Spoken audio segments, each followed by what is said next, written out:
একে নিউজ বাংলা। আর এই মুহূর্তে উপস্থিত রয়েছি কলকাতা হাইকোর্টে।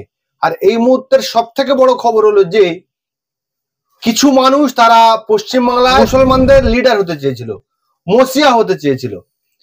পরবর্তীকালে আমরা কি দেখলাম যে এই বিধানসভা সেশন চলছিল, সেই লাস্ট সেশনে সেই মুসলমানের মেকি মসিয়ারা তারা মুখ্যমন্ত্রীর সঙ্গে দেখা করেছে এবং মুখ্যমন্ত্রী তাদের বলেছেন যে আপনারা সরাসরি তৃণমূলের হয়ে কাজ করুন।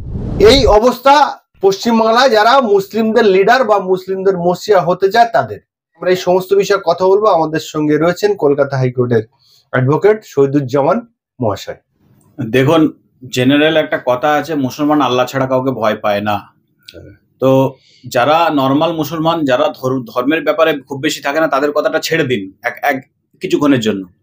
কিন্তু যারা দাড়ি টুপি পরে বারবার ধর্মের কথা বলে, তারা ওপরে আল্লাহকে ভয় পায় কতটা জানি না, কিন্তু পশ্চিমবাংলার মাটিতে নবান্নে দিদিকে প্রচুর ভয় পায়। এমন ভয় পায় পাঞ্জাবিতে পেচ্ছাপ করে ফেলে এরা। পশ্চিম বাংলার মাটিতে দাঁড়িয়ে এরা নিজেরা টুপি পরে একটা করে, আর ওর সামনে থাকা মুসলমানদেরকে টুপি পরায়, বললো ব্রিগেড করব, এই করব, সেই করব। একটা মাঠে একটা ভালো করে একটা সভা করতে পারলো না। এদের কোনো যোগ্যতা নাই। এদের একটাই যোগ্যতা হচ্ছে মমতা ব্যানার্জির সূত্র মারফত খবর পেলাম যে এই তিনজন ব্যক্তি যারা গিয়েছিল মুখ্যমন্ত্রীর সঙ্গে দেখা করতে বিধানসভায়, তার মধ্যে অন্যতম কামরুজ্জামান ছিলেন।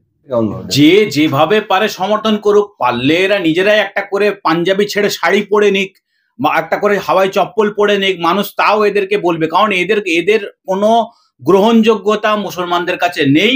এরা দিদি যখন বলেছে দিল্লি গিয়ে আন্দোলন করো, এরা এখন এখানে আন্দোলন থামিয়ে দিয়েছে। বিহারে দেখলাম, বিহারে মুসলিম পার্সোনাল ল বোর্ড, ওখানকার ওলেমারা আলেমরা ওখানে সভা করে দেখিয়ে দিল ওয়াকাফ বিরোধী আইনের জন্য। কিন্তু পশ্চিম বাংলায় এরা হচ্ছে মুসলমানকে টুপি পড়ালো, পাড়ায় পাড়ায় গিয়ে মুসলমানদেরকে গরম করলো, আর এরা দিদির কাছে গিয়ে নরম হয়ে গেল।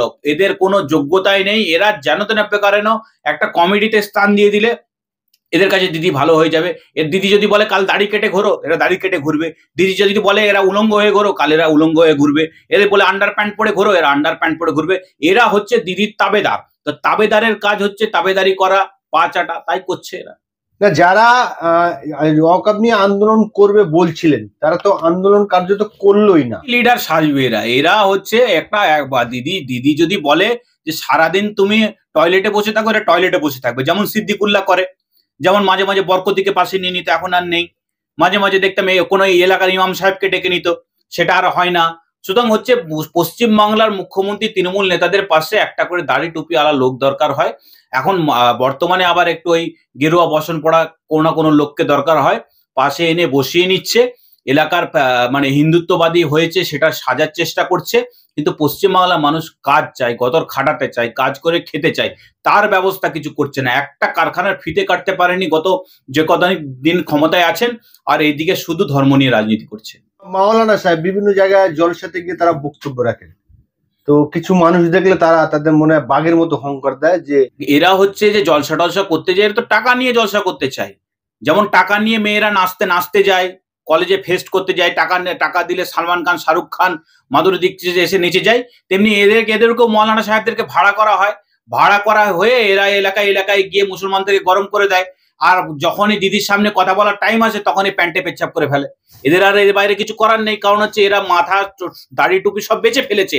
এক একটা দাড়ির দাম মমতা ব্যানার্জি থেকে নিয়ে ফেলেছে।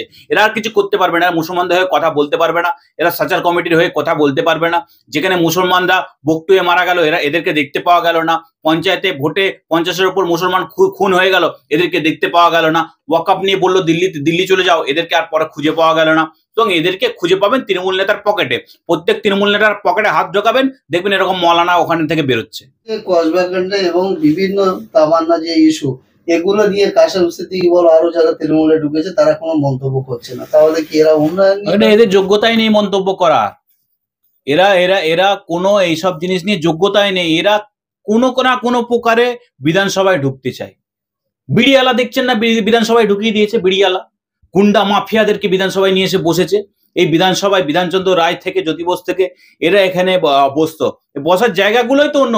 যারা বাইরে বসে বিড়ি বেচা যাদের যোগ্যতা আছে, বাইরে বসে যারা ফুচকা বেচার যোগ্যতা যাদের আছে, যারা বুট পালিশ করতো, যারা টায়ারের লিক সারাতো, তাদেরকে এখানে এনে বিধায়ক বানিয়ে মমতা ব্যানার্জি রেখে দিয়েছে। তো কি হবে, পশ্চিমবাংলা মানুষের যা হওয়ার তাই হচ্ছে। যোগ্য লোককে যোগ্য জায়গায় স্থান দেয়নি, ভেড়াকে যদি রাজ সিংহাসনে বসিয়ে দেয় সে তো ম্যা করবেই, তাই সবাই চেয়ারে বসে দিদি দিদি করছে। পীরজাদার মধ্যে কাসেম সিদ্দিকী তিনি সাধারণ সম্পাদক হয়েছেন, তিনি কিন্তু সাধারণ সম্পাদক হওয়ার আগে আমরা দেখেছিলাম আনিস খানের মৃত্যু নিয়ে তিনি যথেষ্ট আন্দোলন করেছিলেন। তো আনিস খানের মৃত্যু নিয়ে আন্দোলন করেছেন, তখন তিনি পার্টিতে ঢোকেনি, পার্টিতে ঢুকে তামান্না যে মেরে দিল তার বিষয়ে একটি বাক্য খরচা করলেন না। তামান্নার মৃত্যু নিয়ে কথা বললে তো তৃণমূলের বিরোধিতা হয়ে যাবে।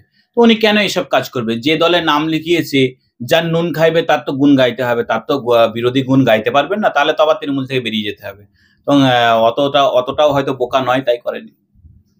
এই উপনির্বাচন থেকে শুরু করে এবং এই দর্শন কাণ্ডে যেখানে জড়িত সেখানে দেখছে তৃণমূল নেতা, কি বলবেন? তো আর কে থাকবে? কিছু করি না, সারাদিন কিছু করি না, জীবনে একটা চাকরির পরীক্ষা দিইনি, কত খেটে রোজগার করতে হয় সেটা শিখিনি, তো তারা তো তৃণমূলই করবে। তা যা জানে তো এখানে ফোকটবাজি করলে পুলিশ ধরলে বলে যে তৃণমূল কংগ্রেস করলে, আমরা তৃণমূল কংগ্রেস করি, পুলিশ ছেড়ে দেবে। তৃণমূল কংগ্রেস করলে টেট কেলেঙ্কারি করা যায়, এলাকায় যুবকদেরকে চমকানো যায়, প্রমোটারদেরকে চমকানো যায়, বড় বড় নেতার পাশে বসে সেলফি তোলা যায়, রেপ করার লাইসেন্স পাওয়া যায়, মেয়েদেরকে ইপটিজিং করার লাইসেন্স পাওয়া যায়, কলেজে বসে তোলাবাজি করার লাইসেন্স পাওয়া যায়, ইট বালি ব্যবসা করা যায়, খোলা লাইসেন্স পাওয়া যায়, টোটো আলাদের থেকে তোলাবাজি করা যায়। এগুলো তো অন্য দল করলে হবে না, তৃণমূলই করবে। আর তো বলছে তো রাজ্যের বাইরে পড়াশোনার চিন্তা করছে। রাজ্যের বাইরে যেমন গরিব মানুষরা, স্বল্প মেধা, সেমি স্কিল, আনস্কিল যারা লেবার শ্রেণীর মানুষ আছে বা স্কিল লেবার শ্রেণীর মানুষ আছে, তা তো অন্যান্য রাজ্যে গিয়ে কাজ করছে। তেমনি যারা ভালো পড়াশোনা করতে চাইছে তারাও এই রাজ্যে থাকতে চাইছে না, কারণ জানে যে এই রাজ্যে তা পড়াশোনা করা মানেই হচ্ছে তৃণমূলের দাদাদের পা চাটা, তৃণমূলের হয়ে মিছিলে যেতে হবে, মিটিং এ যেতে হবে, নাহলে কলেজে থাকতে পারবে না। সুতরাং হচ্ছে সেটা যারা করতে পারবে না তারা বেসরকারি কলেজে ভর্তি হচ্ছে। ওই জন্য তো বেসরকারি কলেজ, বেসরকারি ইউনিভার্সিটি পশ্চিমবাংলায় খুলেছে, যে যাতে মানে যাদের টাকা আছে তারা যেন ওখানে চলে যেতে পারে, আর যাদের টাকা নেই, গরিব মানুষ, তারা হয়তো সরকারি কলেজে পড়ছে, তৃণমূলের চাপে পড়ছে। হ্যাঁ, তো ব্যাপার হচ্ছে নিজের মেরুদণ্ড না থাকলে যা হয়, নিজের রাজনীতি করতে গেলে, সমাজের লিডার হতে গেলে তার তো মেরুদণ্ড দরকার। সেখান থেকে উঠে এলাম আর লিডার হব, মঞ্চে বক্তব্য রাখবো আর লিডার হয়ে যাবো, সেটা তো হতে পারে না। তার জন্য তো নিজের মেরুদণ্ড ঠিক রাখতে হবে, নিজের সেই জ্ঞান থাকতে হবে, সেই শিক্ষা তার মধ্যে থাকতে হবে, পরিচালনা ক্ষমতা থাকতে হবে। এদের নেই, কোনো না কোনো দিক দিয়েও কারোর স্বভাব খারাপ, তো কারোর অভাব আছে, কারোর হয়তো কোনো বাজে জিনিসের নেশা আছে, কেউ ক্ষমতা লোভী আছে। এইসব তো ত্যাগ করা অত সোজা ব্যাপার নয়। তাই এরা বিভিন্ন জায়গায় বিক্রি হয়ে যাচ্ছে, কেউ 1 কাপ চায়ে বিক্রি হয়ে যাচ্ছে, কেউ 25 কোটি টাকায় বিক্রি হয়ে যাচ্ছে। এগুলো সম্ভব নয়, তৃণমূল করছে বলে হচ্ছে এটা। তৃণমূল চাইলে মায়ের গর্ভে সন্তানকে মেরে ফেলতে পারে, তো এখানে 15 মাস 15 বছর কি যায় আসে?